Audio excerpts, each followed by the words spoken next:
Welcome back to the Huddle. There are only 2 of them this year, but the bye rounds can have a massive impact on your Supercoach season. Bye planning is usually more important for players focused on their overall rank, but head-to-head players also need to be prepared. So let's jump in and check out 3 tips that will help you successfully utilize the bye rounds. The first tip seems obvious, but it is to plan. Make sure you start planning well before round 13, otherwise you could get seriously caught out. Make sure you're aware of the bye schedule and structure and what teams are playing when. There are only 2 bye rounds this year on rounds 13 and 17. So here are the teams with a bye on round 13, and all the other teams have a bye on round 17. Make sure you're aware of the State of Origin schedule and what players are playing Origin. Origin players will not play rounds 13 and 17, and the other Origin game is a standalone game on the weekend between rounds 15 and 16. So hopefully Origin players only miss rounds 13 and 17, but sometimes they're rested as well. It may be tough to predict the Origin teams this year, but have a look at last year's teams and do a bit of research on predicted teams for 2018. Hopefully these will help you make some informed decisions. There are some key international players including Sam Burgess and Jason Taumalolo who don't play Origin, and players like Paul Gallen and Jonathan Thurston who have retired from Origin, so they are all great options to bring into your team for the bye period.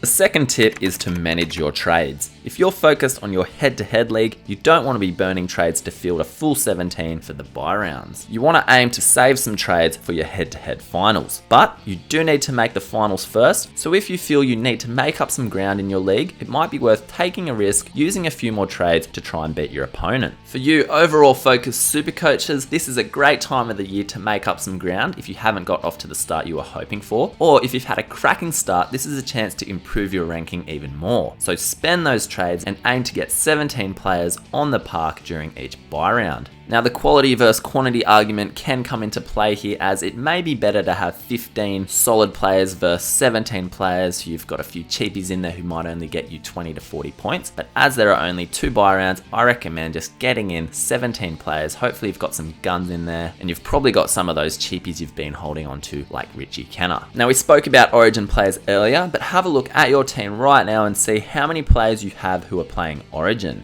You probably don't have enough trades to get rid of them all and then bring them back into your team after the bye round. But if you're head-to-head focused, you probably just want to keep them in your team. But for overall players, you'll probably want to hold a few and then trade some out as well. So you'll need to decide which ones you want to keep and which ones you want to trade out. So for example, I'll probably aim to keep Tommy Turbo in my team over the bye period, but I may be tempted to trade out Teddy for the likes of Kalen Ponga for round 13 coverage. And the final tip for managing your trades is to do with the super trade round. Yes, we all get 5 trades between rounds 15 and 16, and for overall players, this is a great time to move on those players who covered you for round 13 and bring in some round 17 coverage. It might be a good time to cash in on some cash cows who have covered you for round 13, and it's a great chance to set your team up for the run home. So for example, during the super trade round, I'm going to try and bring in players like Sean Johnson, who will play round 17, and also hopefully stay in my team for the rest of the season. Head-to-head players may look to make any changes to their team to ensure they make the finals, and maybe start to look at some pods or cancel out any threats in your league. So for example, if all your opponents have Jordan Rapana, you might want to think about getting him in your team to cancel out his threat. But again, head-to-head players, make sure you're saving some trades for your head-to-head finals. And the final tip is to look at some decent player options for rounds 13 and 17. So let's jump in and have a look at round 13. So here are the 8 teams playing in round 13. Now I'm going to list 2 or 3 players from each team, but if you think there's another essential bye coverage player from a certain team, be sure to list them in the comment section down below.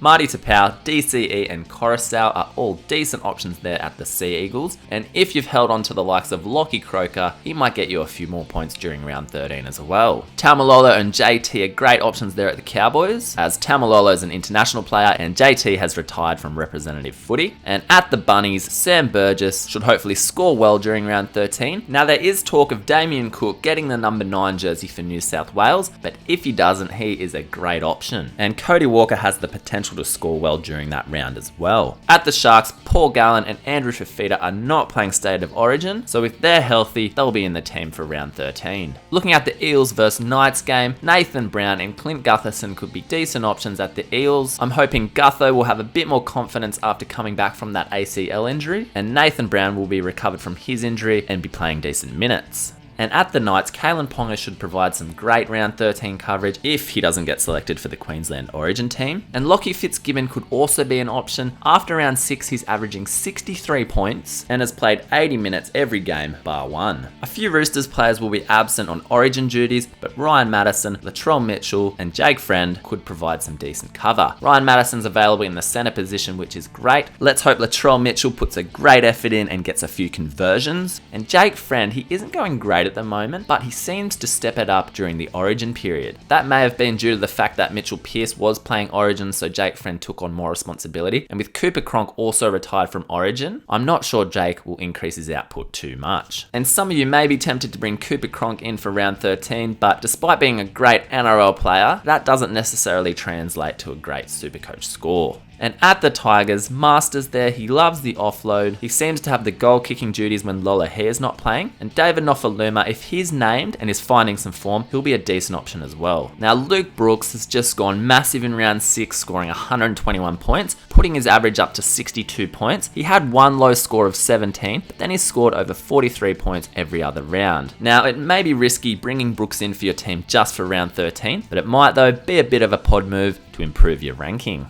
Let's now check out some options for round 17. So here are the teams playing during round 17. At the Storm, there aren't too many options due to the fact that a few of their players are playing State of Origin. I wouldn't feel too comfortable even putting the likes of Jesse Bromwich or Felice Kafusi in my team, but it might be worth having a crack on one of their backs, for example Josh Adokar. It's pretty risky, but who knows, they might go over for a hat trick. At the Dragons there, Gareth Witter, Matt Duffy and Paul Vaughan could all be options. The Dragons are in great form to start the year, and Frizzell and maybe Jack DeBellin will be out with Origin this round, so hopefully Paul Vaughan, who averages 57 points, will step up in their absence. And at the Panthers, there's plenty of talk that Maloney and Cleary will be the New South Wales halves, so there aren't too many options there, but the likes of Trent Merrin, he may step up. If he gets the minutes, he can go massive. And if Cacao keeps performing and you've held him for that long, he could also be a decent option. Now there's plenty of options at the Warriors for round 17. SJ, Harris and Mannering, they're all guns who you can bring in for 17 and they're that good you could keep them in for the rest of the season. Looking at the Dogs versus Raiders, there aren't too many options here. Moses Mbai is playing at fullback and could be a decent option, and if you've held on to RFM for that long, you might have cashed in on him by this time, but depending on how he's performing up to this round, he could also be an option. Rapana will be a great round 17 option there at the Raiders, and I have seen Jared Croker in some predicted New South Wales Origin teams, but if he isn't, he's the goal kicker, he can have big games, you might want to consider him as well. And looking at the final game, Jai Arrow has absolutely burst onto the Supercoach scene this year, and if he gets the minutes, he is built for Supercoach. And Ryan James isn't quite keeper level, but he has shown in the past that he can produce some decent scores. Similar to the Melbourne Storm, the Brisbane Broncos have a lot of players who play State of Origin, but Andrew McCulloch, he's averaging 62 points this year, he could provide some great coverage for round 17. Now there was a lot of hype around TPJ at the start of this year, and if you held on to him that long, or if it looks like he's finding form, he doesn't have that hamstring injury bothering him, and Wayne Bennett's giving him the minutes, he is definitely someone to consider. So again, be sure to comment down below of any other players you think are essential for either round 13 or round 17. And as we get closer to the bye rounds, player options may change a little bit, as some players might be out of form or injured, and there may be some new players on the scene. And make sure you go over to the NRL Supercoach stats and NRL Supercoach Talk websites. They've got heaps of Supercoach information and great buy planning tools. A link to those sites are in the description below. I hope you found something helpful in this video, and if you're keen for more Supercoach videos, be sure to subscribe and join the conversation. We talk about team news, trade options, team previews and results. So feel free to ask any questions about your team or the bye rounds. I hope your Supercoach season has got off to a cracking start. Let's go.